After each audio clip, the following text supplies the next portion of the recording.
Assalamualaikum warahmatullahi wabarakatuh. Bismillah, alhamdulillah, salatu wassalamu ala rasulillah wa ala alihi wa ashabihi wa mawalah. Sahabat pencinta Quran yang berbahagia,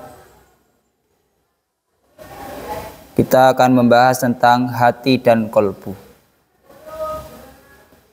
Jantung adalah salah satu organ internal yang terletak di bagian dada sebagian kiri, sebelah kiri, dan berukuran sebesar kepalan tangan. Jantung terbagi dalam dua bilik, ada bilik kanan dan juga ada bilik kiri. Setiap bilik terbagi lagi menjadi dua ruang. Apa itu? Yaitu ruang atas, atau dalam bahasa ilmiahnya atrium, dan ruang bawah, bahasa ilmiahnya ventricle. Kemudian ruang-ruang itu berdenyut sebanyak 70 kali per menit untuk menjamin kelancaran aliran darah ke seluruh tubuh. Nah, apabila dijumlah, maka jantung berdenyut sebanyak lebih dari 30 juta kali dalam waktu 1 tahun. Luar biasa. Kemudian perjalanan darah apabila diukur dan dimulai dari paru-paru dan jantung akan mengalir melalui urat darah di seluruh tubuh sepanjang 96.000 km. Jarak yang jauh ini ditempuh hanya dalam waktu 23 detik setiap putarannya. Subhanallah. Dari ukuran ini tampak nyata betapa besar peranan jantung dalam kehidupan manusia. Kemudian dalam bahasa Arab, kata qalb biasa dipakai untuk menunjukkan arti jantung. Nah, kata ini juga tidak jarang dipakai untuk menunjukkan arti lain seperti perasaan atau kalbu sebagai jantung. Peranannya dalam kehidupan manusia sangat sentral. Rasulullah Muhammad SAW telah menerangkan panjang lebar tentang kebaikan dan keburukan, mengatakan bahwa kalbu adalah pusat rasa atau kepekaan. Beliau bersabda, ala wa inna fil jasati mudghatan idza saluhat saluhal jasadu kulluh wa idza fasadat fasadal jasadu kulluh ala wahiyal qalbu. Rawahu asy-Syaikhani 'an Nu'man bin Bashir. Ingatlah, sungguhnya di dalam diri manusia ada segumpal darah yang apabila ia baik maka baiklah seluruh jasad, dan apabila ia rusak maka rusaklah seluruh jasad. Ketahuilah itu adalah qalbu. Riwayat Imam Bukhari dan Muslim dari Nu'man bin Bashir. Sahabat pencinta Quran yang berbahagia, kata jantung atau qalbu sering pula disandingkan dengan kata hati. Hati dalam hal ini tidaklah berupa organ internal manusia yang biasa disebut dengan liver, tetapi lebih menunjukkan pada organ jantung atau qalbu. Nah, dua kata ini sering pula disatukan menjadi jantung hati. Ada beberapa ayat yang berkaitan dengan hati dan kepekaannya, diantaranya surat Qaf ayat 37. Inna fi dzalika ladzikra liman kana lahu qalbun aw alqas sam'a wa huwa syahid. Sungguh pada yang demikian itu pasti terdapat peringatan bagi orang-orang yang mempunyai hati atau yang menggunakan pendengaran sedangkan dia menyaksikannya. Kemudian di surat Al-Isra ayat 46 juga menyatakan seperti itu. Wa ja'alna 'ala qulubihim akinnatan ay yafqahuhu wa fi adhanihim waqra wa idza dzakarta rabbaka fil qur'ani wahdahu wallau 'ala adbarihim nufura. Dan kami jadikan hati mereka tertutup dan telinga mereka tersumbat agar mereka tidak dapat memahaminya. Dan apabila engkau menyebut Tuhanmu saja dalam Al-Quran, mereka berpaling ke belakang melarikan diri karena benci. Surat Al-Isra ayat 46. Hadirin pencinta Quran yang berbahagia, dalam bahasa Al-Quran, hati yang tertutup akan membuat pemiliknya tidak dapat menerima dan mengikuti kebenaran. Hati ketika itu memiliki kecenderungan untuk mengikuti hawa nafsu. Penutupan hati yang dilakukan Allah adalah sebagai dampak dari upaya mereka sendiri. Apa itu? Mereka enggan menggunakan pendengarannya, penglihatannya, dan hatinya. Hingga pada akhirnya hati mereka berkarat dan tertutup. Secara tradisional, banyak yang menganggap bahwa komunikasi antar kepala, yaitu antar otak dan akal, dan jantung, yaitu hati dan perasaan, berlangsung satu arah, yaitu bahwa hati bereaksi atas perintah otak.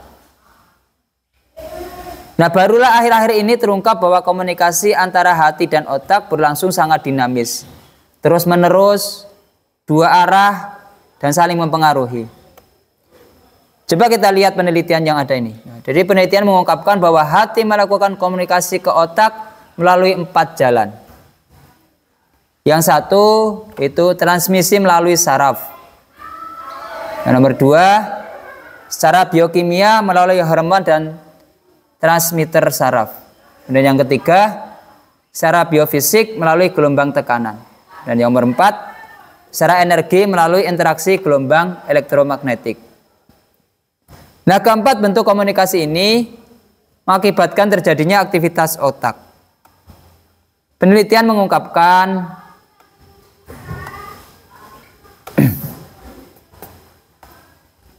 bahwa pesan yang disampaikan hati kepada otak akan mempengaruhi perilaku seseorang.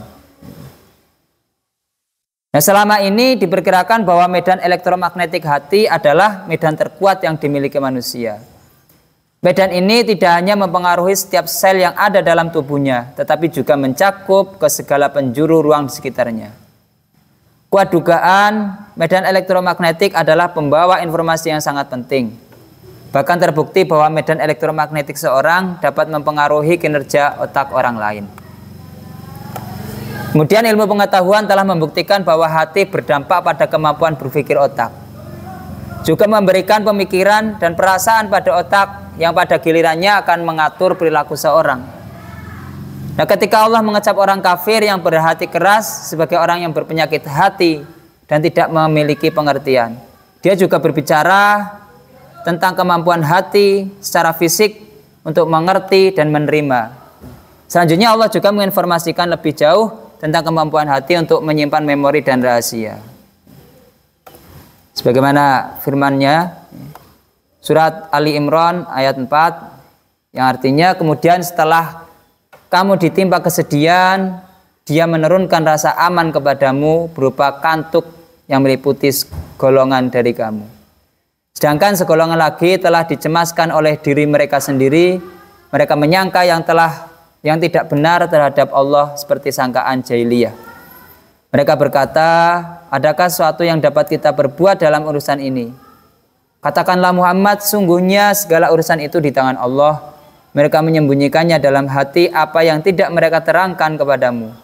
Mereka berkata, sekiranya ada sesuatu yang dapat kita perbuat dalam urusan ini, niscaya kita tidak akan membunuh atau dikalahkan. Katakanlah Muhammad, meskipun kamu ada di rumahmu, niscaya orang-orang yang telah ditetapkan akan mati terbunuh itu keluar juga ke tempat mereka terbunuh. Allah berbuat demikian untuk menguji apa yang ada di dalam dadamu dan untuk membersihkan apa yang ada dalam hatimu. Dan Allah Maha mengetahui isi hati. Dan surat Al-Adiyat ayat 9 sampai 11, afala ya'lamu idza bu'thira ma fil qubur wa hussila ma fis sudur inna rabbahum bihim yawma idzil khabir. Maka tidakkah dia mengetahui apabila apa yang di dalam kubur dikeluarkan dan apa yang tersimpan di dalam dada dilahirkan. Sungguh Tuhan mereka pada hal itu maha teliti terhadap keadaan mereka. Hadirin pecinta Quran yang berbahagia dimanapun Anda berada, mereka yang dikunci hatinya oleh Allah tidak akan mampu menerima kebenaran Al-Quran. Nah, hal ini kenapa seperti itu? Karena mereka memiliki cara pandang yang berbeda. Penglihatan mata dan persepsi hati seorang terhadap sesuatu bisa jadi sangat berbeda dengan orang lain. Misalnya seorang melihat dengan mata dan hatinya sebuah pemandangan yang indah di pegunungan. Akan tetapi orang lain mungkin akan melihat sebaliknya.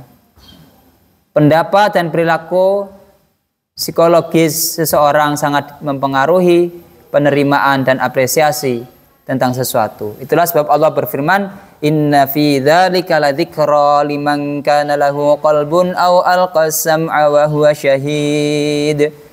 Sungguh pada yang demikian itu pasti terdapat peringatan bagi orang yang mempunyai hati atau yang menggunakan pendengaran sedang dia menyaksikannya. Kata-kata menggunakan pendengaran dalam ayat ini berarti memiliki pendapat yang benar dan terbuka untuk mendengar dan mengerti. Nah, keras hati hanya akan membuat hati cenderung untuk menolak sesuatu daripada menerimanya. Sangat mencengangkan memang. Bagaimana ilmu pengetahuan membuktikan peranan hati dalam proses berpikir, bagaimana hati memiliki kemampuan untuk berpikir dan menyimpan memori dan perasaan, dan bagaimana hati berinteraksi dengan otak sehingga mempengaruhi persepsi dan cara berpikir seorang. Namun nyatanya kesimpulan-kesimpulan ini jauh-jauh hari telah dijelaskan dalam Al-Quran. Satu hal yang sangat dianjurkan dan bermanfaat untuk kesehatan adalah memaafkan. Pesan moral ini tampak pada firman Allah, "Khudhil afwa wa'mur bil 'urfi wa'rid 'anil jahilin." Jadilah pemaaf dan suruhlah orang mengerjakan ma'ruf serta jangan pedulikan orang-orang yang bodoh. Al-A'raf ayat 9. Maafkan juga dianjurkan Tuhan seperti diungkapkan dalam beberapa ayat yang lain, dan balasan suatu kejahatan adalah kejahatan yang setimpal, tetapi barang siapa yang memaafkan dan berbuat baik kepada orang yang berbuat jahat, maka pahalanya dari Allah. Itulah pembahasan tentang hati yang dapat kami sampaikan. Semoga bermanfaat. Walafumikum. Wassalamualaikum warahmatullahi wabarakatuh.